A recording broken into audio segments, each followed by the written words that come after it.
In the heart of a storm, inside a palace built of crystal and silence, an emperor returned expecting emptiness, but instead, he heard something impossible. Laughter. It was not from his court, not from his people, but from the son who had never walked, never flown, never even taken a step. What force had broken the silence of years? What unseen power was strong enough to defy the verdict of healers and councils alike? Stay with us, because this story will change how you see the impossible. If you are new to the channel, then please subscribe to the channel and like the video, and tell us in the comments where you are watching from. Now, let's jump into the story. The storm had not yet faded when Emperor Kaldros returned to his citadel. The vast spire of black stone rose into the clouds, its crystalline edges shimmering against flashes of lightning. He moved through the arched gates with wings still dripping from the heavy downpour, talons striking the polished floor with a sharp echo. The air was heavy, carrying the smell of rain and distant thunder. For years, this palace had been filled with silence, a silence so deep that even the whisper of his armor seemed loud. But that day, the silence was broken. As he stepped into the grand hall, Emperor Kaldros froze. Through the cavernous corridors came a sound he had not heard in years. Laughter. Not the laughter of officials, not the empty cheer of courtiers. This was pure, high-pitched, breathless laughter, a sound so alive it seemed to bounce against the crystalline walls. His 3 hearts faltered in rhythm. It had been 5 long years since he had heard such a sound within his halls, not since the queen had passed into the eternal fire. And never, never had that sound come from his son. Kaldros lowered his massive head, the golden plates of his ceremonial armor clinking as he moved with careful steps. His serpentine neck extended around the archway, cautious, uncertain. What he saw within the chamber did not belong to the world he knew. There was Lyros, the young heir to the dragon throne. Small for his age, his scales still the pale amber of youth rather than the deep crimson of maturity. For 7 years, the boy had not taken a single step, his legs useless, his wings limp. The healers had called it a curse of the body and the mind, a condition no power could mend. Kaldros had nearly surrendered to that fate, yet here was Lyros, balanced upright, claws flexing, tiny wings flapping in bursts of joy. Beneath him was no physician, no healer of the council, no master of science from distant worlds. It was Marin, the new human caretaker, a young woman of humble origin. She lay on her back with her legs in the air, steadying the dragon child upon her feet. She laughed with him, a gentle voice filled with warmth that seemed far too small to echo through the halls, yet it did. Kaldros stood rooted. He had commanded or had bent whole councils to his will, yet he could not move. All he could do was watch as Marin rolled Lyros gently off her legs and onto the ground. With surprising strength, she steadied him not by holding, not by guiding, but by letting him stand on his own. And Lyros did not fall. The emperor's thoughts shook like mountains under an earthquake. This was not therapy. This was not the endless treatments he had ordered, the devices from foreign healers, or the experiments that cost fortunes. This was something entirely different. Lyros stood before him, small wings spread, breathing hard but steady, scales glowing faintly in the soft light. It was as if joy itself had given him strength where medicine had failed. Kaldros could not believe his eyes. He remembered every report, every grim conclusion from the council. They had spoken of neurological failures, of inner fire turned inward, of hope abandoned. They had spoken of inevitability. Yet here, his son stood upright, claws pressing against the stone, laughter spilling from his mouth. For a moment, Emperor Kaldros was no longer ruler of 6 realms. He was only a father, watching the impossible unfold.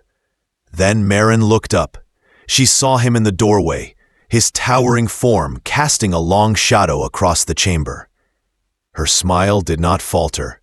She did not kneel, did not tremble, though any other human would have bowed in fear. Her eyes held him calmly, and with a voice soft but steady, she greeted him as though he were not emperor but neighbor. "Your Majesty," she said simply. The words carried no fear, only respect. Kaldros's voice rumbled from deep within his chest, shaking the very walls of the citadel. "What sorcery is this?" His question was half a roar, half a whisper of awe. At the sound, Lyros turned. The boy dragon's legs trembled, but he did not collapse. Instead, he took one step, then another. 7 unsteady steps across the polished floor, each step a miracle, until he reached his. He stumbled into Kaldros' great snout, laughing again, the sound like wind chimes in a gentle breeze. The emperor, whose eyes had seen wars and stars born from flame, felt them mist with tears. Steam hissed as they touched the stone. His chest tightened, and for the first time in 3 centuries of rule, words failed him. He looked at Marin, speechless, unable to command or question. In that moment, he realized this was no trick, no illusion. It was something deeper, something older than science or council decrees. His son had moved because someone believed in him, because someone had dared to play where others only diagnosed. Emperor Kaldros lowered his massive head until his horns brushed the ceiling. His breath was heavy, his thoughts a storm. In all his power, all his wealth, he had never brought this miracle to life. And now, a human girl had done it with nothing but laughter and presence. For the first time, the silent palace was alive again. The chamber remained still after the miracle. Emperor Kaldros stood silent, his golden armor gleaming faintly in the light, his massive form unmoving as he tried to grasp what he had just seen. His son, Lyros, who had never walked, who had never taken a single step, had moved toward him on his own. No healers, no machines, no expensive treatments had achieved what a single human girl had done with laughter and play. Kaldros's deep voice echoed, low and unsteady. "Explain yourself." The sound trembled through the floor, shaking the crystalline walls. Yet Marin did not flinch. She rose from where she had been lying, dusting her simple tunic with calm hands. She faced him directly, her expression steady, her dark hair falling loose from the cloth band that tied it back. "There is nothing to explain, Your Majesty," she said gently. "Your son needed presence. He needed someone to listen, not to diagnose, not to command, only to be with him." Kaldros's eyes narrowed, glowing embers within them. "You are not of our kind. You are not trained in the arts of healing. The Council of Scales declared my son's condition unchangeable. 17 physicians, 3 off-world experts, countless devices, all failed." He leaned lower, his massive head tilting, voice dropping to a near growl. "And yet you, a human servant, make him walk. How?" Marin's voice did not rise against his. It stayed calm, soft, almost soothing. "I did not make him walk, Emperor. I gave him space to believe he could. I did not force him to become something he was not ready to be. I accepted who he was in this moment. Children respond to presence more than pressure. Lyros has known pressure all his life. What he has not known is play. The words struck Kaldros harder than any blade. He remembered the endless experiments, the mechanical supports strapped to his son's small body, the cold instructions of healers, explaining every nerve and joint, as if Lyros were a puzzle to be solved. He remembered walking past the nursery, hearing only silence, and convincing himself that silence was easier than grief. Now, that silence had been shattered, not by science, but by laughter. Kaldros stared at Marin with unblinking eyes. You speak boldly to an emperor. I speak honestly to a father, she replied. The chamber fell quiet again, except for the sound of Lyros breathing steadily.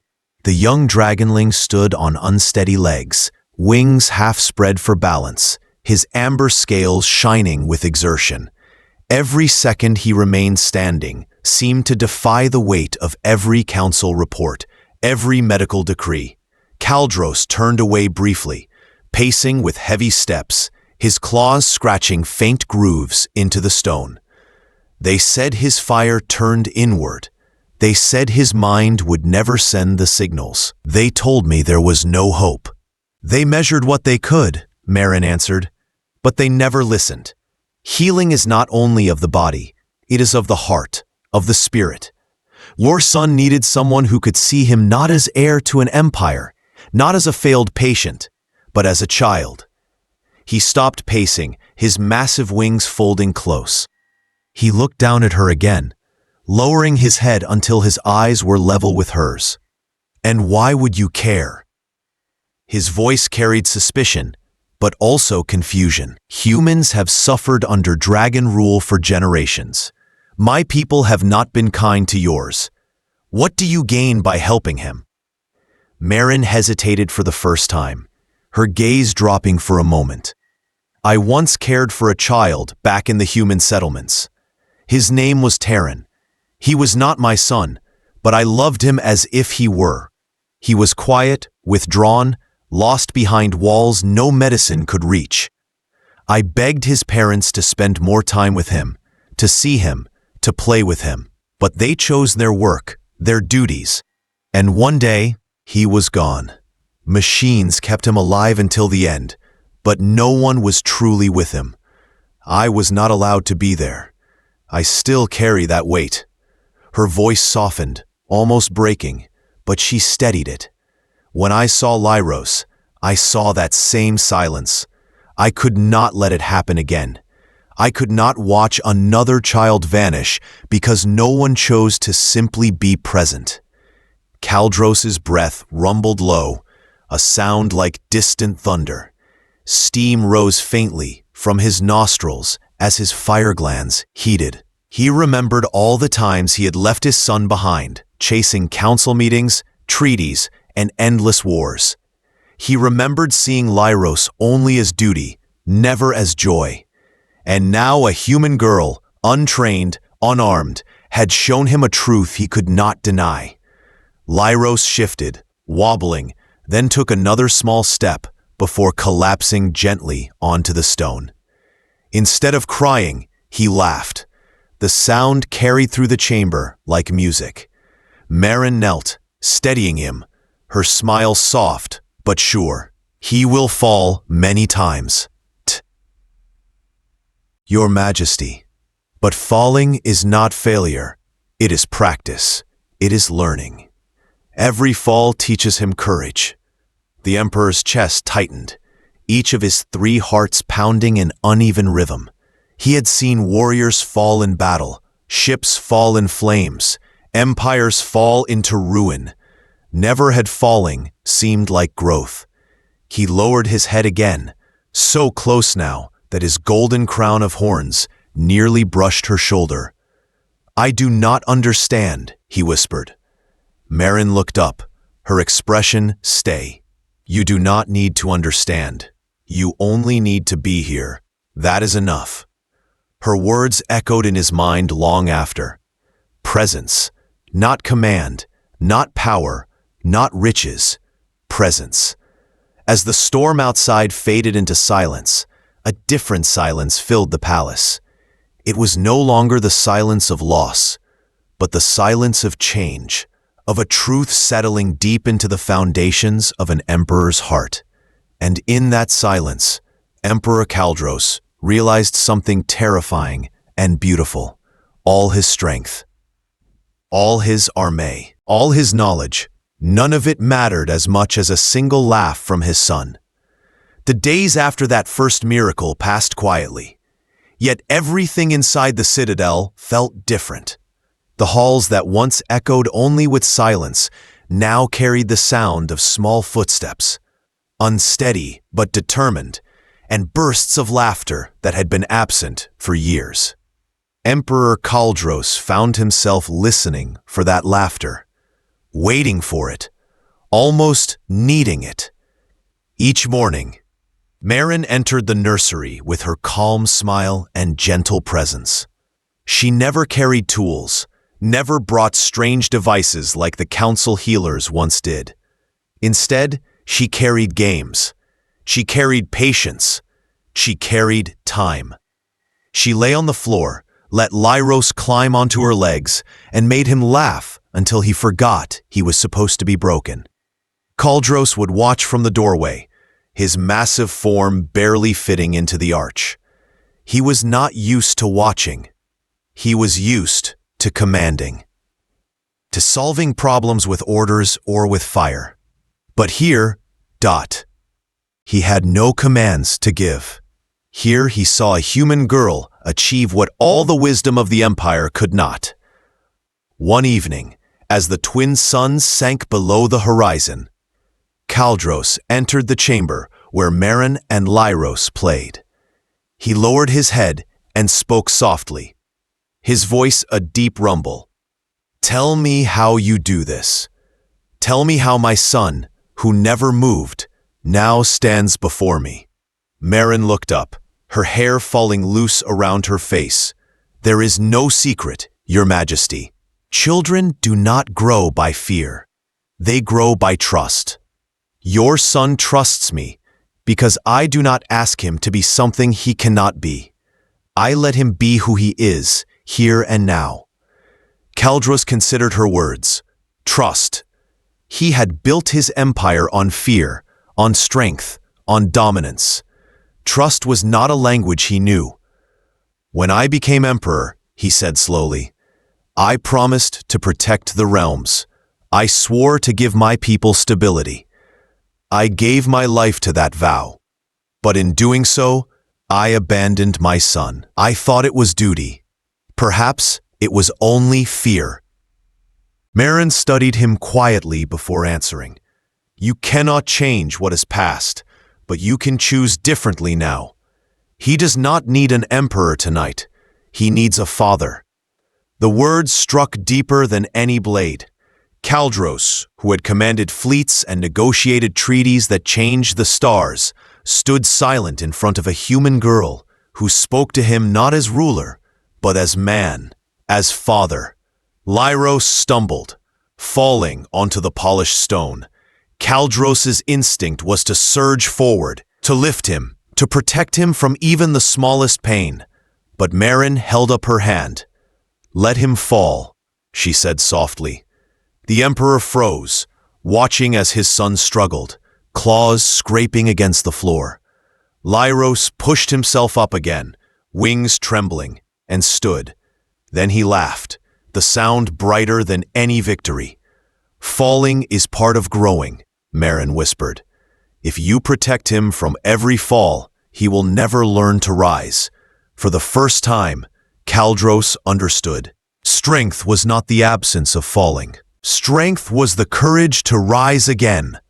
As the days stretched into weeks, Kaldros changed. He began to spend hours in the nursery, not as emperor, but as father.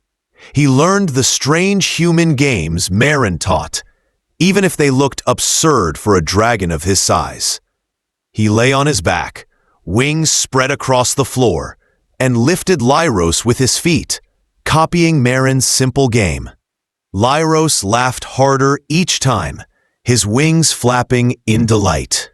The once silent palace became a place of sound again. Clumsy footsteps, giggles, and even the occasional deep chuckle from the emperor himself. Whispers began to spread across the empire.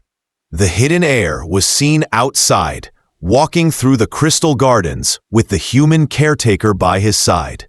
Servants whispered that the emperor himself now skipped council meetings to spend time in the nursery.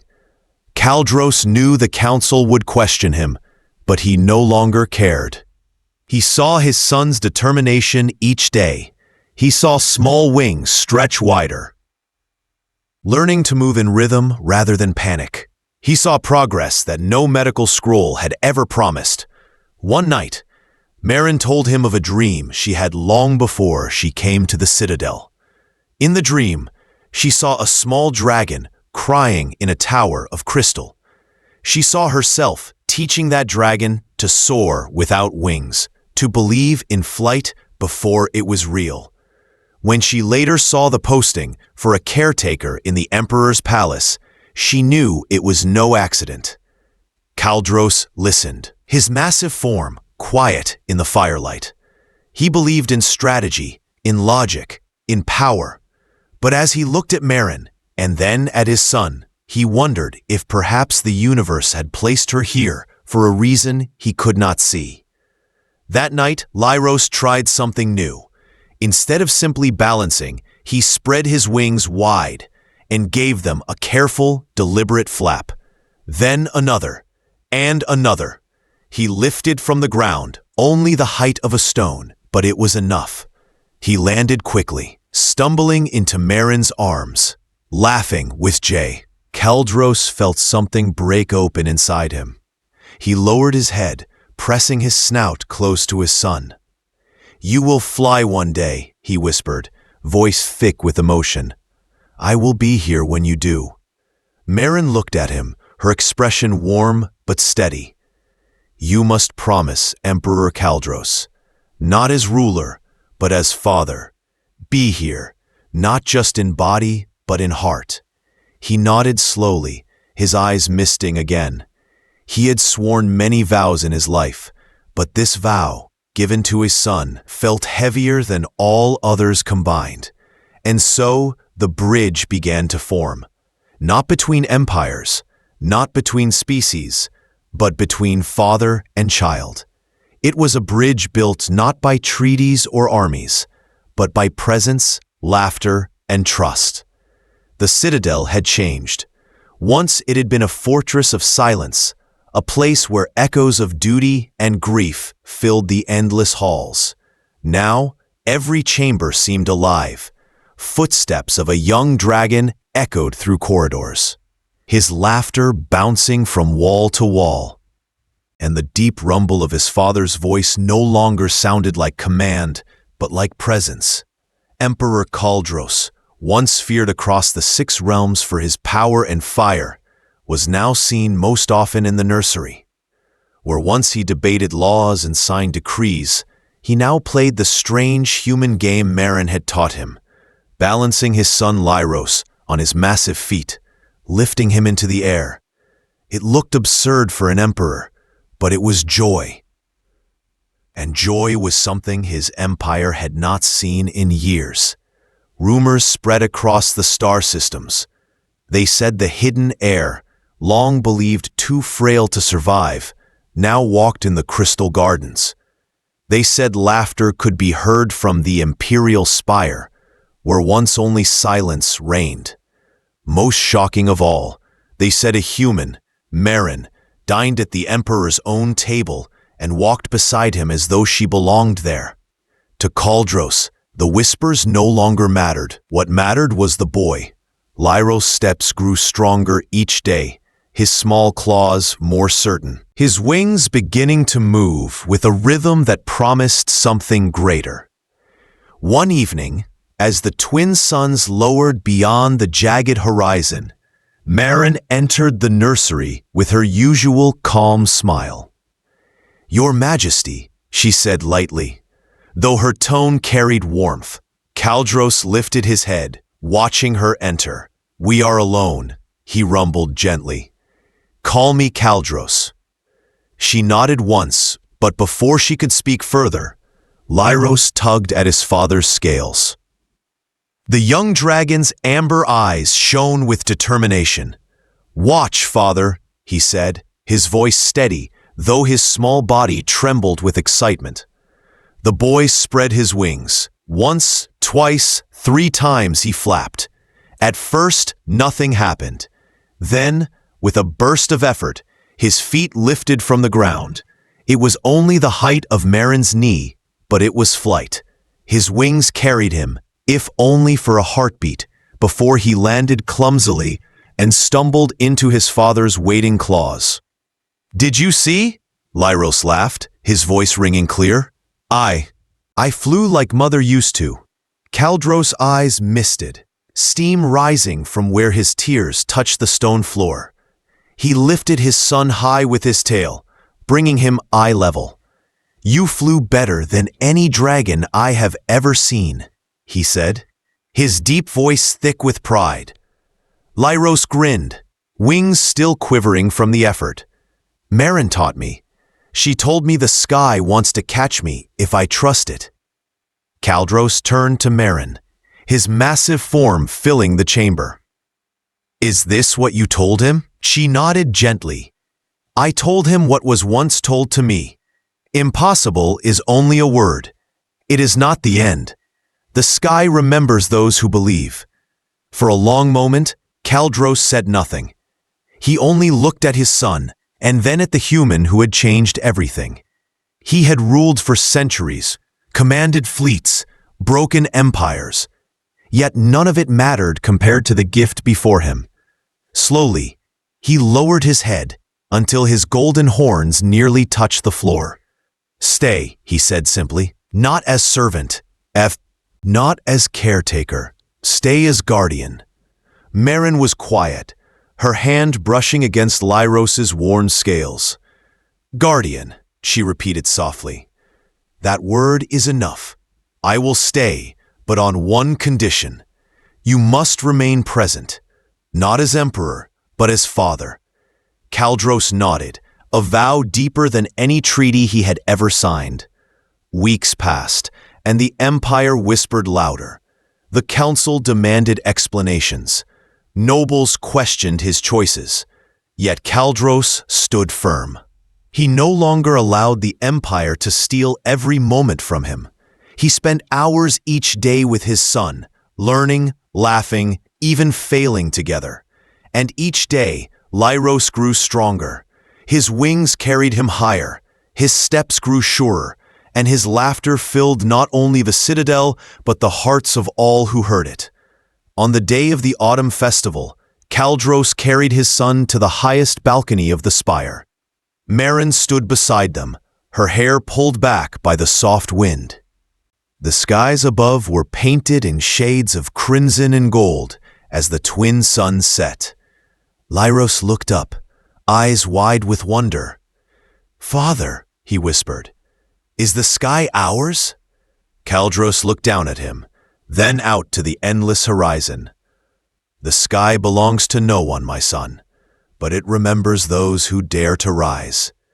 With a final burst of courage, Lyros spread his wings and leapt. For one long heartbeat he fell, the wind rushing past him. Then his wings caught the air, and he soared. Clumsy but free, across the glowing sky, Marin gasped softly. Kaldros' hearts thundered, and together they watched as the boy who once could not stand now touched the heavens. When Lyros returned, landing with awkward grace, he laughed so loudly that even the stars seemed to echo with him. Kaldros wrapped his massive tail around him, pulling him close. "You are not broken," the Emperor whispered. "You never were. You only needed someone to remind you that the sky was waiting." Marin stepped closer, her voice calm, but filled with truth. "Different is not less. He is not what the council feared. He is more." That night, As the empire whispered its doubts, the citadel no longer cared, because inside its walls, a bridge had been built, not of stone, not of politics, but of presence, trust, and love. And high above, the sky remembered.